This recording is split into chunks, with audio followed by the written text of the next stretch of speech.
T20 world cup గెలిచామన్న ఆనందం పూర్తిగా ముగిగే మునిపే కుర్రాళ్లతో నిండిన భారత జట్టుకు భారీ షాక్ తగిలింది. పసికొన్న ఉదాసీనతో లేక ఐపీఎల్ అద్భుతంగా రాణించామన్న అతి విశ్వాసమో తెలియదు కానీ జింబాబ్వేతో జరిగిన మొదట టీ20 మ్యాచ్లో భారత్ ఘోర ఓటమని చవి చూడవలసి వచ్చింది. జింబాబ్వే జట్టు సమిష్టి కృషి వారిని విజయ తీరాలకు చేర్చింది. 115 పరుగుల తక్కువ స్కోర్ను కాపాడుకుంటూ అద్భుతమైన బౌలింగ్ మరియు ఫీల్డింగ్తో భారత కుర్రాళ్లను పెవలిని చేర్చింది. 8 సంవత్సరాలుగా జింబాబ్వేపై ఓటమెరిగిన భారత్ జింబాబ్వే అసమాన పోరాటం ముందు ఓడక తప్పలేదు. మొదట బ్యాటింగ్ చేసిన జింబాబ్వే జట్టును భారత స్పిన్నర్లు రవి బిష్నాయ్ మరియు వాషింగ్టన్ సుందర్ ఒక ఆట ఆడుకున్నారు. కానీ జింబాబ్వే బ్యాటర్స్ 4 డకౌట్ అయినప్పటికీ మిగతా బ్యాటర్స్ భారీ స్కోరు చేయకపోయినా తక్కువ బంతులు ఎక్కువ పరుగులు రాబట్టారు.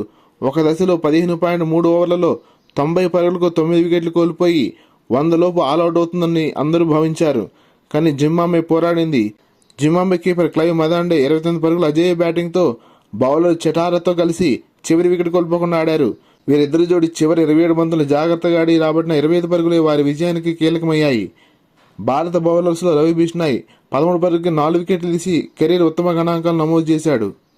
116 పరుగుల స్వల్ప లక్ష్యంతో బరిలో దిగిన భారత్ను చూసి ఐపీఎల్లో బార్ హిట్టింగ్ చేసిన ప్లేయర్స్ ఉన్నారు.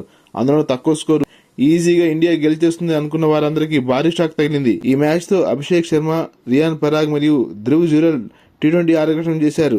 ఐపీఎల్లో సూపర్గా రాణించిన అభిషేక్ శర్మ మరియు రియాన్ పరాగ్ డకౌట్ అవగా ధ్రువ్ జురెల్ 6 పరుగులకి పెవలించేశారు. ఓపెనర్ శుభ్మన్ గిల్ మరియు చివర్లో వాషింగ్టన్ సుందర్ పోరాడినప్పటికీ జింబాబ్వే బౌలర్ సమిష్టి కృషి ముందు ఓటమి తప్పలేదు. మిడిల్ ఓవర్స్లో జింబాబ్వే కెప్టెన్ సికందర్ రాజా అద్భుత వేరియేషన్తో సాధించిన 3 వికెట్లు కీలకమయ్యాయి. చివరి ఓవర్ వేసిన తెండి చటారా కూడా 3 వికెట్లు వేసి జింబాబ్వే విజయంలో కీలక పాత్ర పోషించాడు.